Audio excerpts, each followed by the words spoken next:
በስመ አብ ወወልድ ወመንፈስ ቅዱስ አሐዱ አምላክ አሜን። በመላው ዓለም የምትኖሩ የልዑል እግዚአብሔር ቤተሰቦች በቅድስት ሥላሴ ስም እንደምን ሰነበታችሁ? እንደምን ቆያችሁ? እንደምን ዋላችሁ? አሜን። መመስገን የባህሪው የሆነ ኃያሉ አምላካችን ዛሬም ዘወትርም ሁልጊዜም ስሙ የተመሰገነ ይሁን። አሜን። ዛሬ መድኃኔዓለም ቸርነቱን እንዳበዛልን የምንማማርበት ርዕሳችን ተስፋ መቁረጥ፣ የዲያብሎስ ትልቁ የውጊያ ስኬት ተስፋ መቁረጥ በሚል ርዕስ ይሆናል። መድኃኔዓለም አንደበት ይሁነኝ፣ ጉባኤያችን ይባርክልን። ብዙ መንፈሳዊ እውቀቶችና መረጃዎችን የምናገኝበት፣ ክፉን ኃይል የምንጥልበት አቅጣጫ የምንዘረጋበት፣ ከዛም በላይ የበረከትና የጸጋ የመክሊት የኃይል መንገዶችን መንፈስ ቅዱስ በአምላክነት ፈቃዱ ለሁላችንም የሚያመለክትበት ጉባኤ ያድርግልን። አሜን። እንግዲህ ብዙ ጊዜ ከትምህርቶቻችን መሃል እንደ ትልቅ ኃይልና የበረከት ምንጭ የሆነን የበረከት ስራዎች ነው። በበረከት ስራ ብዙዎቻችሁ ተጠቅማችኋል። ጠላታችሁን ጥላችኋል። ሚስጥር ተገልጦላችኋል። ያልተሳካ ነገር ተሳክቷል። ያልሆነ ነገር ሆኖላችኋል።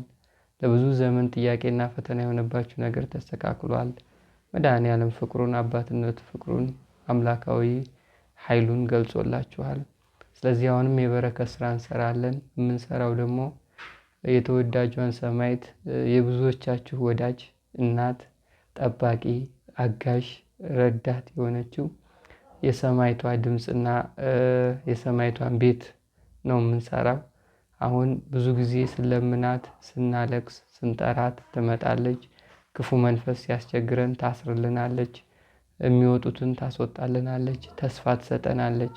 ለቅድስት ሥላሴ መንግስት አጋዥና መሪ ሆና ሁልጊዜ ከቀኛችን ትቆማለች፣ አትለየንምና የእሷን ፍቅሯን በእንደዚህ አይነት መንገድ ከገለጸችልንና ከተራዳችን እኛ ደግሞ የእሷን ቤት በመስራት የጎደለውን በመሙላት የጠፋውን በመተካት የተበላሸውን በማስተካከል የፈረሰውን በመገንባት እሷን እናስደስታታለን ማለት ነው።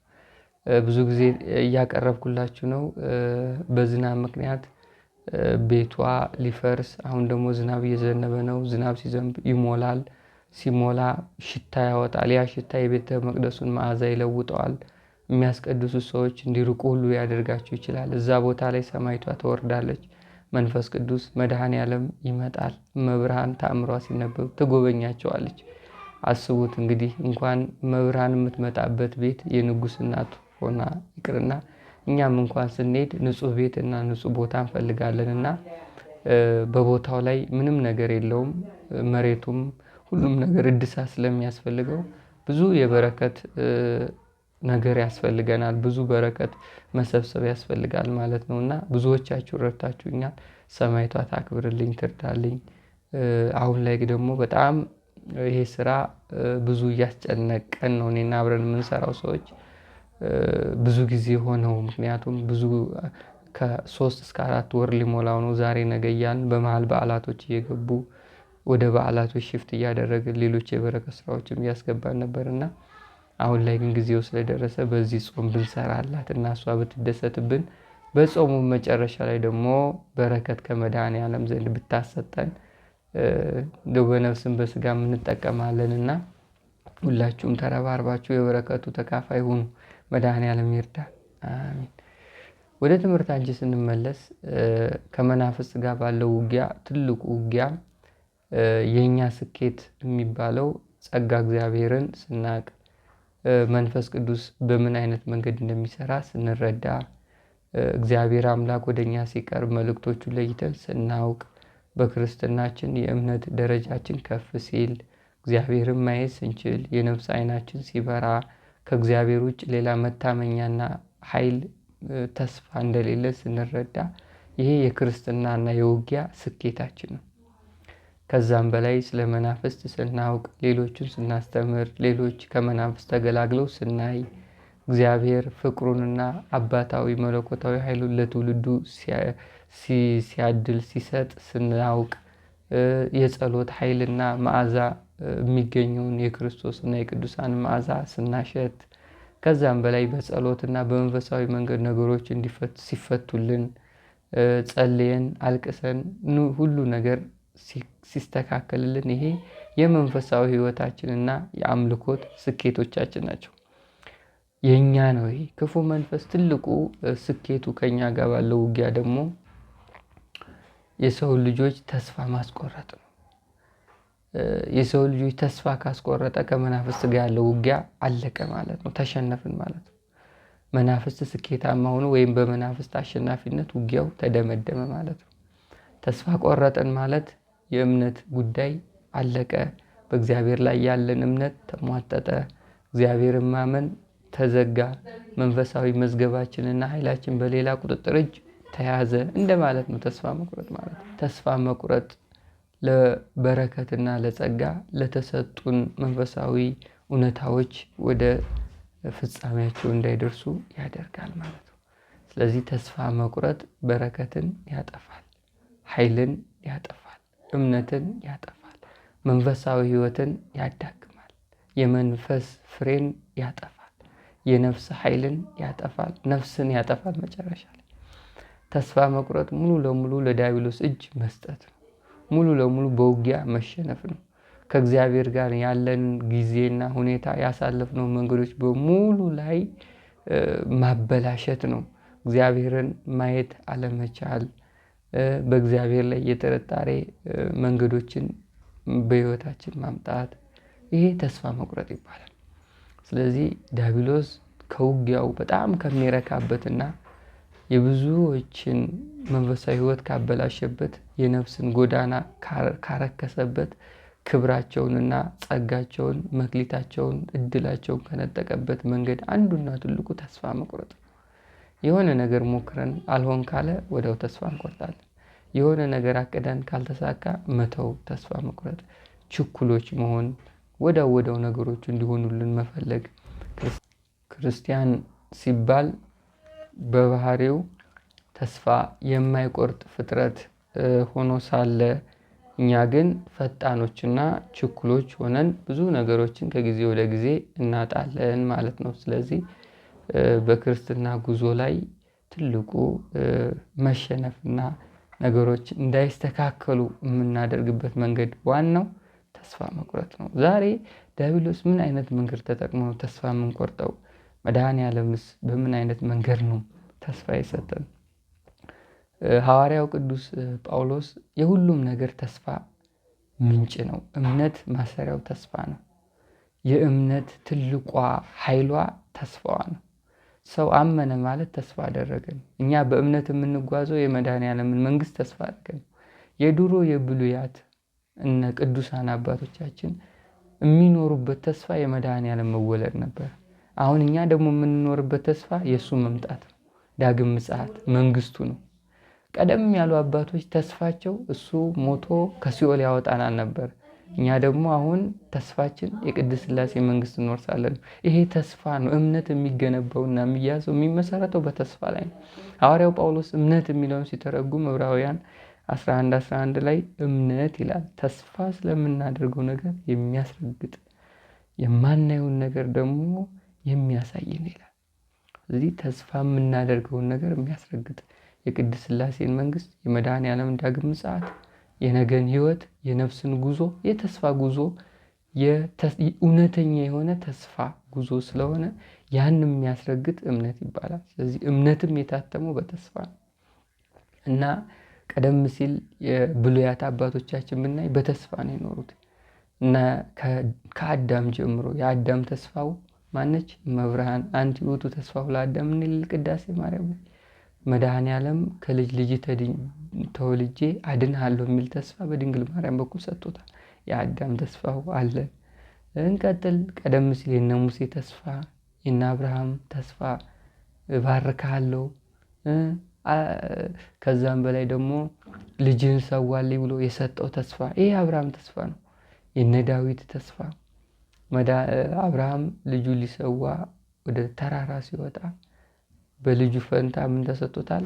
ዕፀ ሳቤቅ ምሳሌው ወይም ትርጓሜው መድኃኔዓለም ለእግዚአብሔር ልጅ ሲሰጥ እግዚአብሔር ደግሞ ለአብርሃም ልጅ ሰጥቶት በአዲስ ኪዳን ሁሉ የአብርሃም ስም እየተጠራ የብዙ ታሪኮች መደምደሚያና የብዙሃን አባት ሆኖ እንዲኖር ያደረገው ተስፋው ነው። ስለዚህ አብርሃምም ተስፋ ነበረው፣ እነ ዳዊትም ተስፋ ነበራቸው፣ ብዙ ነቢያትም ተስፋ አድርገው ኖረዋል። እሱ ተስፋ ኢየሱስ ክርስቶስ መድኃኔዓለም ነው። ተወልዶ ተሰቅሎ ሞቶ ተነስቶ አድኗቸዋል። ክብር ለመድኃኔዓለም። ይሄ የኖሩበት ተስፋ ነው። እሱም የአንድ ዓመት ሳይሆን የብዙ ሺህ ዓመቶች ተስፋ ነው። የአዲስ ኪዳን ምዕመናን ደግሞ ትልቁ ተስፋቸው እመብርሃን ሆና መርታ እጃቸውን ይዛ ለቅድስት ሥላሴ ማብቃት፣ መንግስት ማብቃት ነው። ከዛም በላይ ደግሞ የቅድስት ሥላሴን መንግስት ተስፋ ማድረግ የብዙዎች የክርስቲያኖች የአዲስ ኪዳን ተስፋና የተስፋ ጉዞ ነው። እንቀጥልሽ። አሁን ክፉ መንፈስ በምን አይነት መንገድ ነው ተስፋ የሚያስቆርጠን የሚለው በየትኛውም ውጊያና ትግል ውስጥ ክፉ መንፈስ ከጣለን እና ካሸነፈን በውጊያው ከወደቅን ያው ተስፋ እንቆርጣለን። ትልቁ ስኬቱ ተስፋ ማስቆረጥ ነው። ትልቁ እርካታው ተስፋ ማስቆረጥ ነው። ተስፋ ካስቆረጠ የሚያወራልህን ነገር በሙሉ ትተገብራለህ። ከውስጥ የሚወሰውስህን ታደርግለታለህ። እንደፈለገውና በፈለገው አቅጣጫና መንገድ ይመራሃል። የፈለገውን ነገር ያሰራሃል። የፈለገውን ነገር ውስጥ ይከታል። ይሄ ተስፋ መቁረጥ ነው። አሕዛብ በክርስቶስ ላይ ተስፋ ስለቆረጡ ምንም የሚይዙትና የሚጨብጡት አያውቁም። በዲያብሎስ ይመራሉ። እድገት በሚል መንገድ ሁሉንም ጥልፍልፍ አድርጎ ይዟቸዋል። ሁሉም በእርኩሰት ይጓዛሉ። ክብር የላቸውም፣ እምነት የላቸውም፣ ሞገስ የላቸውም፣ የቅድስት የሥላሴ ልጅነት ጸጋ የላቸውም። ተራቁተውና ነገሮችን አቃለው ቀለው ነው የሚኖሩት እነሱ። ይህ በዲያብሎስ መነዳትና መያዝ ያመጣው ውጤት ነው። እኛ ክርስቲያኖች እንደዛ አይደለንም። ክብር አለን፣ እምነት አለን፣ ኃይል አለን፣ የቅድስት የሥላሴ ልጅነት ፈቃድም ጭምራል እና የትልቁ የክርስቲያኖች ውጊያና ፈተና ተስፋ በመቁረጥና ባለመቁረጥ፣ በዛ ውስጥ ደግሞ መኖርና አለመኖር፣ የነገሮች መሳካትና አለመሳካት፣ የእግዚአብሔር ኃይል መምጣትና አለመምጣት፣ በክርስትናው ጎዳና ውስጥ ስኬታማ መሆንና አለመሆን፣ በክርስትና ነገሮችን መፍታት መቻልና አለመቻል የሚያመጡ የውጊያ ፍልሚያዎች ናቸው። እሺ አሁን ተስፋ መቁረጥን ምንድን ነው ክፉ መንፈስ የሚጠቀመው ተስፋ እኛ እንድንቆርጥ የሚለውን ነጥብ እንይ። መጀመሪያ ትልቁ ስኬቱ ኃጢአት ነው። የሰው ልጆች ተስፋ ማስቆርጥበት መንገድ ትልቁ ኃጢአት ነው። እሱም የልማድ ኃጢአት። ዲያብሎስ የትኛውንም ሰው ከልጅነት ጀምሮ አብሮ በመወለድ ውስጥ ስለሚያድግ ከተወለደ በኋላ የሚያስተምረው ኃጢአት አለ። ይህም ኃጢአት አንዳንድ ሰዎች የእርኩሰቱን ሕይወት በሰፊው እንዲለምዱትና በዛ ውስጥ ዘመናዊነትና ስሜትን ወይም ይሄ የሰለጠነ በሚል ስያሜ ውስጥ ተሸፍኖ የዲያብሎስ የእርኩሰት ማስፈጸሚያ አድርጎ ያኖራቸዋል የእርኩሰቱን ዓለም። ከዛም በላይ አንዳንድ ለሌሎች የማናወራቸው በጣም ስውርና ድብቅ የሆኑ ለእኛ የሚሰቀጥጠንና የሚዘገንንን ኃጢአትም ያስተምረናል። አንዳንዴ ደግሞ ዝም ብለን ልማዳዊ ኃጢአት ትርጉሙን ሳናውቀው ግን እየኖርን እያለብን ሳንረዳው እድሜያችን የምንጨርስም ብዙዎች አሉ። ስለዚህ በአንድም በሌላም በኩል ተስፋ የሚያስቆርጠን ኃጢአት በሕይወታችን ውስጥ ያመጣል። ያ ብዙ ጊዜ እድሜያችንን የምናባክንበትና የምንጨርስበት ጉዞ ሆኖ ለብዙ ዘመን እንባ የምናፈስበት፣ ወደ እግዚአብሔር የምንጮህበት፣ በብዙ መንገድ የምንጎዳበት አይነት ጉዳይ ሆኖ እስከ እድሜ ልካችን ሊቀጥል ይችላል። ስለዚህ መጀመሪያው ተስፋ የሚያስቆርጠው በኃጢአት ነው። ኃጢአት በሰራን ቁጥር ተስፋ ማስቆረጥ፣ በዛ ኃጢአት በወደቅን ቁጥር ማልቀስ፣ መጸጸት። ኃጢአቱን ስንሰራው አይታወቀንም፣ ራሳችን አንቆጣጠረውም፣ መቆጣጠር አንችልም። በእኛ አቋምና ፍላጎት ምንም ነገር ልናደርግ አንችልም። ግን ከወደቅን በኋላ ከባድ የሆነ ጸጸት ወደ ህይወታችን አምጥቶ ተስፋ የምንቆርጥባቸውን መንገዶች ይመራናል። ተስፋ ስንቆርጥ የሚታየን በህይወታችን የሚመጣው ራስን ማጥፋት፣ መሞት፣ ሙት ሙት ሙት የሚል ከውስጥ የማይቋረጡ ሶሳና ድምፆችን በተደጋጋሚ እንሰማ ያደርገናል። ይሄ ተስፋ የመቁረጡ ትልቁ ውጤቱ ነው።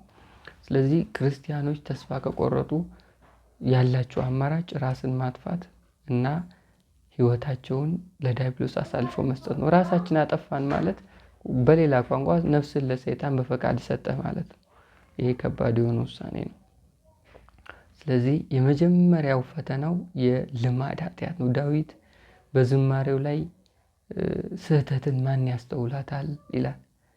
ከተሰወረ ኃጢአት አንጻኝ፣ የድፍረት ኃጢአት እንዳይገዛኝ ባሪያን ጠብቅ፣ ያን ጊዜ ፍጹም ሆናለሁ። የተሰወረ ኃጢአት፣ ዲያብሎስ የሰወረው ኃጢአት፣ ከነፍሳችን ጋር ሰውሮ ያቆራኘው ኃጢአት፣ ሰውሮ ከህይወታችን ጋር ያዋሃደው ኃጢአት፣ አብሮን ያደገ ኃጢአት፣ ልማድና ባህሪ ወዝ እና ጠረናችን የሆነ ኃጢአት፣ እሱን ኃጢአት በብዙ መንገድ ይፈትናል። ስለዚህ ሰዎች ወጣትነት እድሜያቸውን በብዛት በተለይ በኃጢአት ነው የሚጨርሱት። ከዛ ሽምግልናቸው ይረገማል። ሽምግልናቸው የቡራኬ አይሆንም። ሽምግልናቸው የክራንች ነው የሚሆነው። ሽምግልናቸው የሆነ አካላቸው ጎሎ ቤተ ክርስቲያን ደጅ ሲጠኑ ቀድሞ ያበላሹት እድሜ ማስተካከል አቅቷቸው እንደዚሁ ሆኖ ነው የሚኖሩት። ስለዚህ ተስፋ መቁረጥ የብዙ መንፈሳዊ ነገሮች የመፍረስ ምንጭ ይሆናል ማለት ነው። እና መጀመሪያ የሰው ልጆች በሙሉ ተስፋ የሚያስቆርጠው የሞት ሽታ እንዲሸተን የሚያደርገው ሙት ሙት እያለ ከውስጥ የሚያወራው የሚወሰውሰን ትልቁ የሚጠቀመው የልማድ ኃጢአት ነው። ወይም ኃጢአት ውስጥ መክተት። በተለይ ጾም ሲሆን አብዛኛውን ሰው በዚህ ፈተና ይፈትነዋል። መቼ ነው የምገላገለው ከዚህ ኃጢአት? ለስንት ዓመት ነው የምታገለው ይሄን ኃጢአት? እግዚአብሔርስ አይሰማኝም ወይ? አያየኝም ወይ? አይረዳኝም ወይ? እጸልያለሁ እኮ ሰግዳለሁ እኮ፣ ግን ይህን ኃጢአት ስሰራውና ስወድቅ ራሴን መቆጣጠር አልችልም፣ ራሴን አላውቀውም፣ ከወደኩ በኋላ ነው የሚጸጥተኝ እያን ሁሉ ውስጣችን የምናወራውና የምንነግረው ቃል ነው ይሄ። ስለዚህ የልማድ ኃጢአት ብዙዎቻችንን ጥሎናል። ክርስትናችን አጉድፏል። እምነታችንን ዝቅ አድርጓል። በረከታችንን ነጥቋል። ህይወታችንን አቅጣጫ ቀይሯል። ሰላማችንን አናግቷል። የጭንቀትና የእንባ ሰዎች አድርጎናል። ብዙ ጊዜ ወደ ፈጣሪ የምናማርር ፍጥረቶች አድርጎ ቀርጾናል። ይህን ለማለፍ ታዲያ የክርስቶስ ኃይልና ትንቅንቅ ያለ ውጊያ ውስጥ ልንገባ ይገባል። መናፍስትን በቀላሉ የምትጥሉበትን መንገድ መረዳት ነው። የምታሸንፉበትን አቅጣጫዎች ማወቅ ነው። ያን ተጠቅመ ነው የምትለው። ዝም ብሎ ድርቅ ያለ ውጊያ እሱም ይለምደዋል። ጸሎትን ይለምዳል፣ ስግደትን ይለምዳል፣ ይለማመዳል። ዛሬ የጸለይከውን ነገ ጸሎት ነገ ስትጸልየው ለምዶት እሱ ካንተ በላይ ያነበንብልሃል። ልብህን ይዘጋል፣ አብሮህ ያነባል፣ ያፈጥነዋል። መቼ እንደሚጨርስ አታውቅም፣ መቼ እንደጀመርክ አታውቅም። ስግደቱም እንደዛው። ኃይል የሚያጥረው እሱ ተቀላቅሎ ልብን ዘግቶ ስለሚያደርግ ነው። ኃይል ሲያጥረው በቀላሉ መናፍስት አንተን ለመጣል ኃይልና ጉልበት ለራሱ ይኖረዋል። ጸሎቱን ከተለማመደ በምን ትጥለዋል? ስለዚህ ኃጢአት የብዙ ክርስቲያኖች የተስፋ ማስቆረጫ፣ የዲያብሎስ መጣያ መንገድ ነው። ኃጢአት የብዙ በረከቶች የምናጣበትና ብዙ ጸጋ የሚጠፋበት፣ ከዛም በላይ ከእግዚአብሔርም ከቅዱሳን የምንርቅበት ትልቅ የክርስቲያኖች ፈተናና ትልቅዬ በህይወታችን ውስጥ የሚጋረድ ግርዶች ነው። ኃጢአት ሲኖር የነፍስ ዓይን ይጠፋል። ኃጢአት ሲኖር ልጅነት ይጎድፋል። ኃጢአት ሲኖር ጸሎት አያርግም። ኃጢአት ሲኖር ጸሎቱ ኃይል አይኖረውም። ኃጢአት ሲኖር ዲያብሎስ እንደፈለገ በህይወት ውስጥ ማድረግ ይችላል። ኃጢአት ሲኖር የፈለገውን ጉዳት ባንተ ላይ ሊያመጣ ይችላል። ኃጢአት ሲኖር ሰላምን ያነገዋል፣ በረከትን ይነጥቀዋል። ኃጢአት ሲኖር ያስጨንቃል፣ ያስለቅሳል፣ ያውም የማይጠቅም እንባ። ኃጢአት ሲኖር ተስፋ ያስቆርጣል። ተስፋ ከቆረጥክ ከውስጡ ነው ሙት እያለ ካንተ ጋር ያለውን ውጊያና ፊልሚያ ቶሎ ለመቅጨትና ለመደምደም ይፋጠናል ማለት ነው። እዚህ ኃጢአት ትልቁ ተስፋ ማስቆረጫ መንገድ ነው። አዎ፣ ሌላው ተስፋ የሚያስቆርጥህ ሁለተኛው፣ እስኪ አንድ መጽሐፍ ቅዱስ ቃል ስለ ተስፋው እንማማር እንሂድና። እሺ፣ የሐዋርያው ቅዱስ ጳውሎስ መልእክት ወደ ቲቶ ምዕራፍ 1:2 ላይ ቲቶ ምዕራፍ 1:2 ላይ እስኪ እንሂድ። ስለዚህ ሕይወት የማይዋሽ እግዚአብሔር ከዘላለም ዘመናት በፊት ተስፋ ሰጠ ይላል። በዘላለም ሕይወት የማይዋሽ ክርስቲያኖች ሁላችንም ተስፋ አለ። የመጀመሪያው ተስፋ የቅድስት ሥላሴ መንግስት ነው። ትልቁ የሁላችንም ተስፋ ያ ነው። ርስታችን ነው። የምንኖርበት ምክንያት የሰው ልጆች የፈጠሩበት ትልቁ ዓላማ ስሉስ ቅዱስን በምድር ላይ አክብረው ስማቸውን ጠርተው በስማቸው ክፉን ነገር አልፈው በስማቸው ተመክተው ነገ ደግሞ መንግስታቸውን መውረስ ትልቁ የክርስቲያኖች ተስፋ ነው። የአዲስ ኪዳን ክርስቲያኖች ተስፋ። የብሉይ ኪዳን ክርስቲያኖች ወይም እስራኤል ዘነፍስ ተስፋቸው የመድኃኔዓለም ከድንግል ማርያም መወለድ፣ ተወልዶ ማዳን፣ ከሲኦል መውጣት ነው። እስከ መቼ ነው እያሉ እነ ዳዊት የሚጮሁ ጩኸት ለዚህ ነው። ነቢያት ብዙ ያለቀሱት ስለ ሀገሩም ስለ ወገኑም ለዚህ ነው። የመድኃኔዓለምን መምጣት ከመጠየቅ አንጻር ነው። ይቅርታ። ስለዚህ የኛ የሐዲስ ኪዳን ተስፋ ደግሞ የቅድስት ሥላሴ መንግስት መውረስ ነው። ሌላው ደግሞ በብዙ ልመናና መንፈሳዊ ህይወት ውጊያ ውስጥ መድኃኔዓለም በአንድም በሌላ መንገድ ተስፋ ይሰጣል። ተስፋ ለምሳሌ በህልምም በራይም ይመጣሉ ተስፋዎች። በህልምም በራይም የሚመጡ አይነት ተስፋዎች በህልምም በራይም የሚመጡ ተስፋዎች አሉ። እነዚህ ተስፋዎች በአንድ ይፈጸማሉ ሳይሆን ነገ እፈጽምልሃለሁ፣ ያ ነገር እስከሚፈጸም ግን ከልብ በመነጨ ፍቅርና በአምልኮት ህይወት ውስጥ በትጋት ሆነ ጊዜን እንድትፈጽምም ጭምር የተያያዘ መልእክት የያዘ ነው። ስለዚህ የትኛውም ህልም በህይወታችሁ ጠይቃችሁ በህልም የሆነ ነገር ካያችሁ፣ ለምናችሁ የሆነ ነገር ካያችሁ፣ ያ ነገር በመንፈሳዊ ህይወታችሁ ከበረታችሁና ከተጋችሁ፣ ከመንፈሳዊ ህይወት ካልተናጋችሁ፣ በኃጢአት ካልወደቃችሁ፣ ከመስመር ካልሳታችሁ ተስፋው የሰጣችሁ ሰማያዊ ኃይል ይፈጽምላችኋል ማለት ነው። ይሄ ተስፋ ነው። ለጠየቅነው ጥያቄ፣ ላቀረብነው ጸሎት፣ እንባ፣ ምስጋና ህይወትም ጭምር ለሱባኤም ህልምና ራእይ ከተሰጠን ያ ተስፋ ነው ማለት ነው። ህልም አይተን ዛሬ ይፈጽማል ማለት አይደለም። ህልም አይተን ዛሬ ይሆናል ማለት አይደለም። ነገ ይሆናል፣ ግን እስከሚሆን ድረስ ደግሞ በትጋትና በመንፈሳዊ ህይወት ሳናቋርጥ መጠበቅ እንዳለብንም ጭምር እና እግዚአብሔር ይፈጽምልኛል የሚለው በውስጣችን እንድናትመውም ጭምር የሚያስፈልገው መልእክት ነው ማለት ነው። ይሄ አንዱ የክርስቲያኖች ተስፋ ነው እና ሁሉም ነገር በተስፋ የታጠረ ነው ክርስትና። ተስፋ አድርገን የምንኖረው የቅድስት ሥላሴን መንግስት፣ በህይወታችን ውስጥ ደግሞ የሚከብደንንና የተቸገርንበትን ነገር ምላሽ እናገኛለን ብለን ተስፋ የምናደርገው ወላዲተ አምላክን፣ በሁሉም ነገር ይረዱናል ያግዙናል ብለን ተስፋ የምናደርገው መላእክትን፣ ጻድቃንን፣ ሰማዕታትን።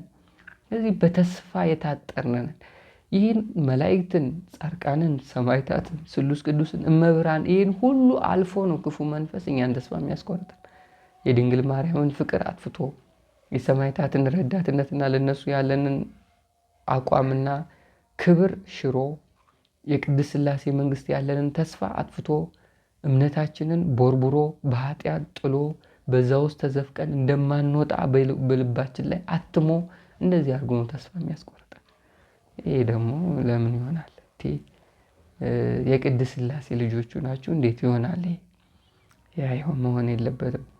ሌላ ሁለተኛው ተስፋ የሚያስቆርጠን ነገር መንፈሳዊ ህይወትን በማዳከም ነው ተስፋ የሚያስቆርጥ። ለምሳሌ የሆነ ነገር ስኬታማ እሆናለሁ ብለህ የምትተማመንበት የአምልኮት ህይወት ከሆነ፣ የጸሎት ህይወት ከሆነ፣ የሆነ ነገር አገኛለሁ ብለህ ተስፋ ያደረከው ነገር ያ ደግሞ ሊፈጸምልኝ የሚችለው ባለኝ መንፈሳዊ ህይወትና ተነሳሽነት ነው ብለህ የምታስብ ከሆነ በአንድም በሌላም በኩል መናፍስቶች የውጊያ አውድማቸውን እየከፈቱ ያን መንፈሳዊ ህይወትን ያዳክሙታል።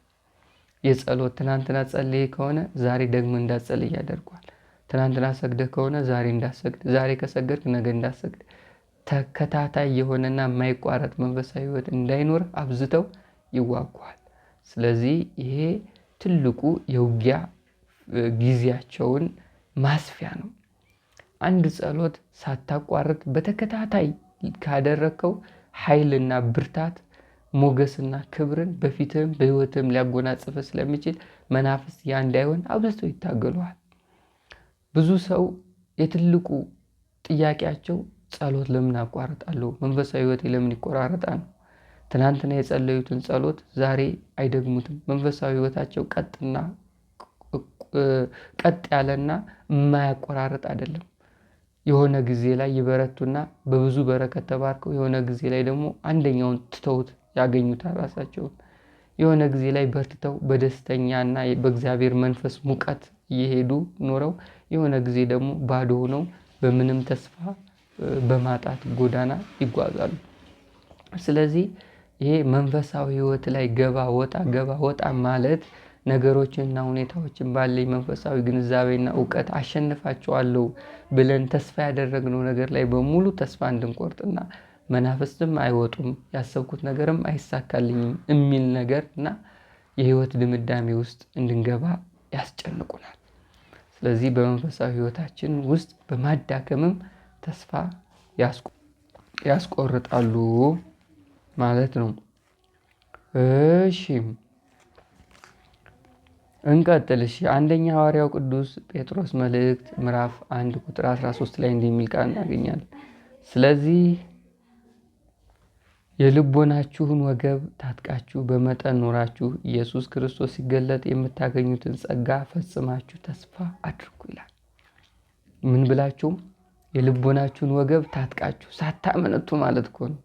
አንዴ ወደዚህ አንዴ ወደዛ፣ አንዴ መጀመር አንዴ ማቋረጥ፣ አንዴ መተው አንዴ መበርታት፣ ይሄ ሳይኖር ከዛ በመጠን ኖራችሁ በስጋም በነፍስም በመጠኑ ኖራችሁ ኢየሱስ ክርስቶስ ሲገለጥ ሊሰጣችሁ ያለውን ጸጋ ተስፋ አድርጋችሁ ኑሩ ይላል። በቃ ተስፋችን መድኃኔዓለም ሲገለጥ የምናገኘው ጸጋ ነው። ይህን ደግሞ ለማግኘት በማይቆራረጥ መንፈሳዊ ጉዞና ህይወት ውስጥ የታተመ ነው።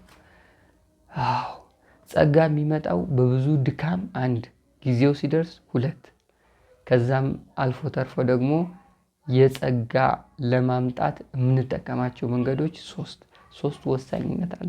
መንፈሳዊ ህይወትና ጉዞ አድካሚ ነው። ለስጋ አድካሚ ነው፣ በጣም አድካሚ ነው። ለመናፍስት ጋር ላሉ ሰዎች በጣም አድካሚ ነው። የህይወትን ግማሽ ያህል ይፈጃል። ብዙ ጸሎት ያስፈልጋል፣ ብዙ ምስጋና ያስፈልጋል። በጸሎትና በምስጋና ውስጥ መናፍስት የሚያመጡበት ፈተና አለ። እሱን የምታልፍበት የራሱ የሆነ መንገድን መፍጠር አለብን።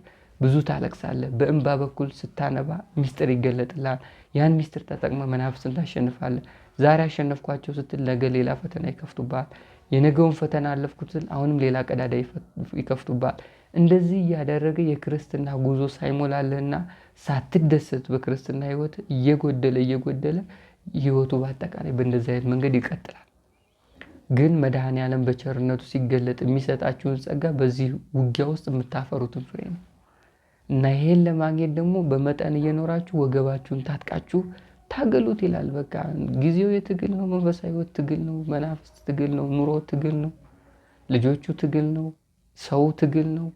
ምን እኮ ሁሉም በትግል የታጠረ ስለሆነ ሁሉም ደግሞ የጸጋ ምንጭ የሚሆነው በበጎ መንገድ ወስደን በመጠኑ እየኖር ኢየሱስ ክርስቶስን ኃይል አድርገን ስንዋጋው ነው። ስለዚህ መንፈሳዊ ህይወታችን ላይ ታጥቀን ልንዋጋ ይገባል። ያን ጊዜ ፍጹማን ያደርገናል፣ ለጸጋ ያበቃናል ማለት ነው እና ሁለተኛው መንፈሳዊ ነገር ላይ ተስፋ ካደረግን እሱን በማቆራረጥ ተስፋችንን ሊነሳን ይችላል ማለት ነው። ሶስተኛ ተስፋ ያደረግከውን ነገር በማጥፋት። ይሄ ሌላው ተስፋ የሚያስቆርጥበት መንገድ ነው። ለምሳሌ በስራም በኑሮም በትዳርም ምድራዊ ህይወትን ለማሸነፍም ተስፋ ያደረግከው የሆነ የራሱ የሆነ አቅጣጫዎች ይኖራሉ። ያንን በመዝጋት ነው ክፉ መንፈስ ትልቁ አብዛኛውን ሰው ተስፋ የሚያስቆርጠው። በመንፈሳዊ ህይወት ተስፋ ያደረግከው ነገር ካለ እሱን ይዘጋውና ሙሉ ለሙሉ ተስፋ ያስቆርጣል። ሌላ ተስፋ ለመፍጠር ወይም በኑሮ በስጋም በነፍስም ሌላ የተስፋ አቅጣጫዎችን ለመፍጠር ጊዜ ይፈጅባል። በስራም ከሆነ ተስፋ ያደረግከው ሰርቼ ኑሮዬን አሸንፌ ትዳሬ ምናምን አቃንቼ እኖራለሁ የሚል አቅም ካለ እሱንም መንገዱን ዝግት ያደርግና ስራውን ያሳጣል። ትዳር አጋር ኑሮ እነሱን ተስፋ ካደረግካቸው እሱም ዝግት ያደርግና ትዳር እንዳትይዝ ያደርጋል። ልጅ ተስፋ ካደረግ ማህፀን ይዘጋና ተስፋ ያስቆርጣል። በእንደዚህ አይነት መንገድ በአንድም በሌላም የነገውን ተስፋ የጣልነው ነገር ላይ እሱ ስለሚያውቅ እዛ ላይ አብዝቶ ይዋጋል።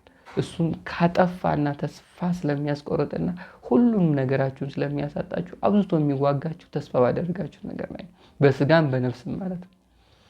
ስለዚህ ተስፋ ያደረጋችሁት ነገር ላይ መናፍስት አብዝቶ እንደሚዋጋችሁ አውቃችሁ እናንተ ደግሞ አብዝታችሁ በዛ ዙሪያ ላይ ጸሎትና መማፀንን ልታቀርቡ ይገባል ማለት ነው። በጣም ነው የሚገርመው።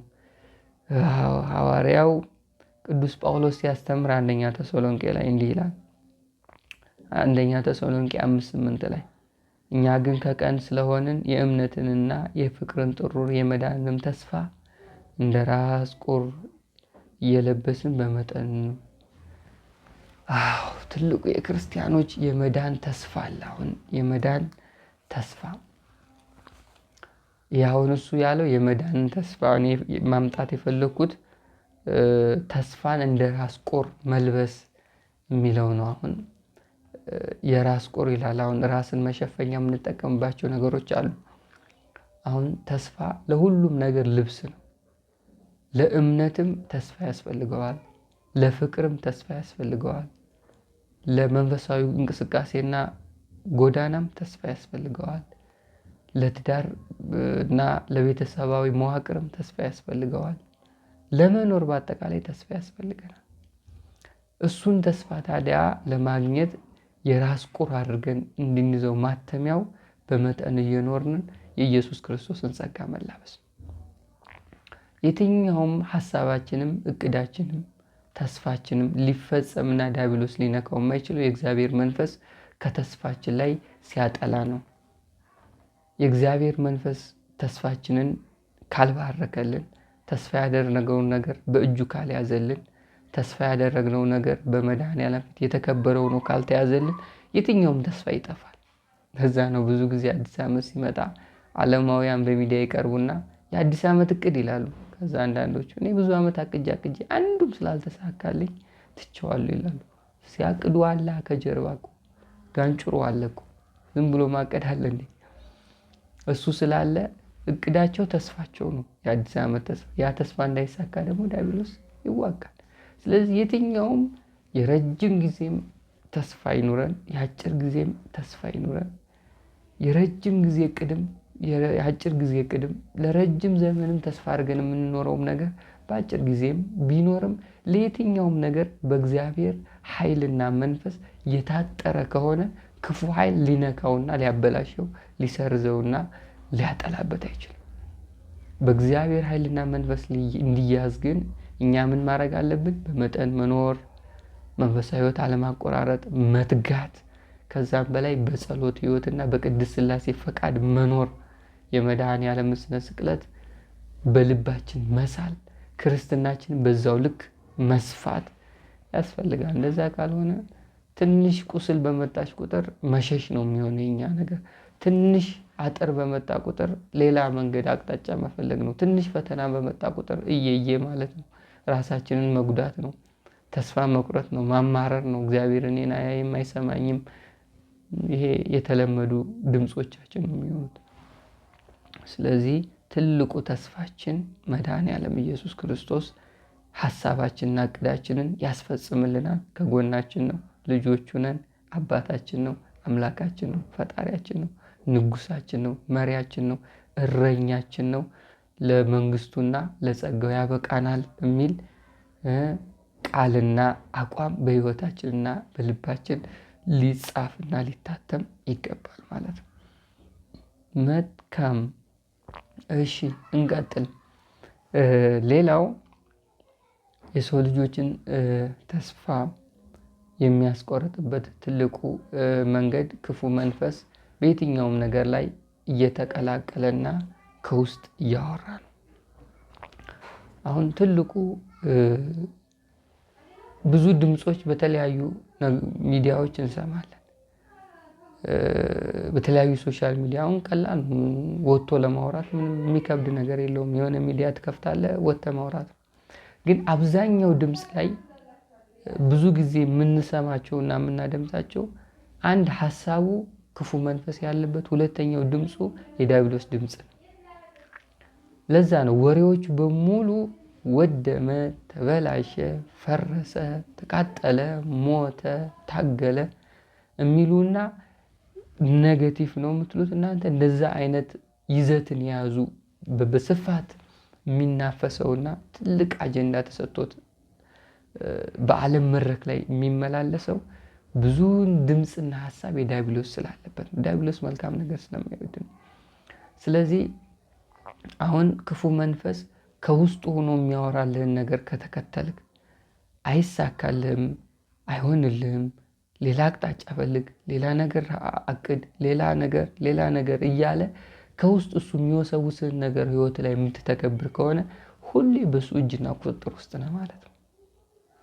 ብዙ ሰው ኃጢአት ዛሬ የህይወታቸው መሰረት የሆነው ሰርተው ለኃጢአት፣ ለፍተው ለኃጢአት፣ ሩጠው መጨረሻቸው ኃጢአት፣ ጸልየው መደምደሚያው ኃጢአት፣ አልቅሰው ዞረው ኃጢአት፣ ይቅርታ ብለው አሁንም ኃጢአት፣ ንስሐ ገብተው ሳምንት ሳይቆዩ ኃጢአት። ይሄ የሆነበት ትልቁ ምክንያት ክፉ መንፈስ ከውስጥ የሚያወራውንና የሚያሾካሹከውን ድምፅ መለየትና መከላከል፣ መቋቋምና ማስወገድ የምንችልበትን አቅም ስለሌለን፣ ስለዚህ በቀላሉ ይነዳናል፣ በቀላሉ የፈለገውን ያደርጋል፣ በቀላሉ ያሳጣናል፣ በቀላሉ ያራቁተናል፣ በቀላሉ ይጥለናል፣ በቀላሉ ተስፋ ያስቆርጠናል፣ በቀላሉ የሞት ሽታ እንዲናፍቀን ያደርጋል። ከውስጥ እሱ ሲያወራ በቃ ምን እሱ መወስወስ ነው፣ በተፈጥሮ መወስወስ ነው እንትኑ። እኛም ለመወስወስ በጣም ቅርቦች ነን፣ በቀላሉ ይጥለናል ማለት ነው። ስለዚህ ከውስጥ በማውራትም ጭምር የሰው ልጆች ተስፋ ያስቆርጣል። ተስፋ የሚያስቆርጡ ድምጾች ከውስጥ ሲመነጩ አስቡት። ከሰው ስትሰሙና ከራሳችሁ ስታመነጩት እስኪ። ከሰው ስትሰሙ ያው ሰው ነው፣ የኔን አያውቅም፣ የኔን እቅድ አያውቅም፣ የኔን አካሄድ አያውቅም፣ እኔን ማውቀው እኔ ነኝ ብለህ ልታልፈው ትችላለህ። ከአንተ ከውስጥ ሲመጣ ምን ታደርጋለህ? የአድል ፈተና ማለት ትልቁ ፈተና እኮ ከውስጥ ተስፋ የምትቆርጥበት ድምፅ ሲመጣ ትልቁ ውጊያ ነው። ስለዚህ እነዚህ በሙሉ ተስፋ ያስቆርጣሉ። መድኃኔዓለም ደግሞ ተስፋ ይሰጣል። ኑሮን የምታሸንፍበትን፣ ህይወትን የምትመሰርትበትን፣ የቅድስት ሥላሴ ልጅነትን የምታሳድግበትን፣ ልብህ የሚሞላበትን፣ መንፈስ ቅዱስ ኃይል የበለጠ ወደ ህይወት የሚመጣበትን፣ ከቅዱስ መንፈሱ ጋር የምትዋሃድበትን፣ አንደበት ቡሩክና እይታ ቅዱስ የሚሆንበትን፣ እግዚአብሔርን የምታስደስትበትን ተስፋ በህይወት ውስጥ ይሰጣል። ያን ተስፋ ታዲያ ሁሌ እሱን እያሰብክ፣ ፈተና ቢመጣ እሱን እያሰብክ፣ መከራ ቢመጣ እሱን እያሰብክ፣ ብትወድቅ እሱን እያሰብክ፣ ነገሮች ባይሳኩል እሱን እያሰብክ ብቻ መኖር ትችላለህ። ባዶ ሆነ ተስፋው ያኖራል። ራቁት ግን ሆነ ተስፋው ያኖራል። ምንም ሳይኖረ ተስፋው ያኖራል። እሱ ደግሞ ከታመንክለት እጥፍ አድርጎ ተስፋ ከሰጠ የማትሸክመውና የማትቆጣጠረውን ነገር በህይወት ውስጥ ያመጣላል። የታመነ አምላክ፣ ኃያል ጌታ፣ ፍቅር የሆነ አባት ነው ያለን።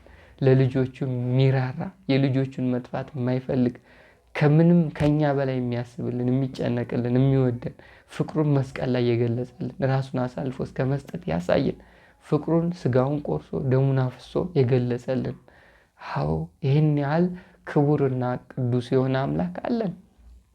ከኛ ጋር የተወዳጀ፣ ወዳጅነቱን የእኛን ስጋ በመልበስ የእኛን ቋንቋ በመናገር በእኛ መሬት በመመላለስ ለእኛ በፈጠረው ፍጡር በጥፊ በመመታት ፍቅሩን የገለጠ፣ ይሄ ፍቅር ብቻ ያኖራል። ይሄ ፍቅር ህይወትን ያሳምረዋል። ይሄ ፍቅር ህይወት ግን ያስውበዋል። ይሄ ፍቅር የህይወትን ጣዕም ወደ አንተ ያመጣል። መኖር የሚለውን ነገር በአጠቃላይ ትርጉም እንዲሰጠው ያደርጋል። ይሄ ፍቅር ቀላል አይደለም። ይሄ ፍቅር ማንም በምድርም በሰማይም ከመድኃኔዓለም ለሰው ልጆች ከከፈለው ፍቅር በላይ የሚሰጣችሁ ኃይል የለም። እሱ ነው በሰማይ ያለው። ምን አለ? በሰማይም በምድርም ከሱ በላይ ማን አለ? ሁሉ በእጁ የተያዘ፣ ሁሉም ማድረግ የሚችል አምላክ አለን። ሁሉን ነገር እኛ የከበደንን ነገር በሙሉ መፍታት የሚችል አምላክ አለን። ሁሉም ነገር ማድረግ የሚችል ንጉሥ አለን፣ ፈጣሪ አለን፣ ጌታ አለን። እሱን ይዘን ሁሉም ነገር እናልፋለን። ሁሉም ፈተናዎቻችን እናልፋለን። ሁሉ መሰናክሎቻችን እናልፋለን። ለመንግስቱም እንድንበቃ ይረዳናል፣ ያግዘናል፣ ይራራልናል። የአባታዊ ፍቅሩን ከህይወታችን ጋር ያዋሃድልን። አሜን። ወስብሐት ለእግዚአብሔር። ይቆያል።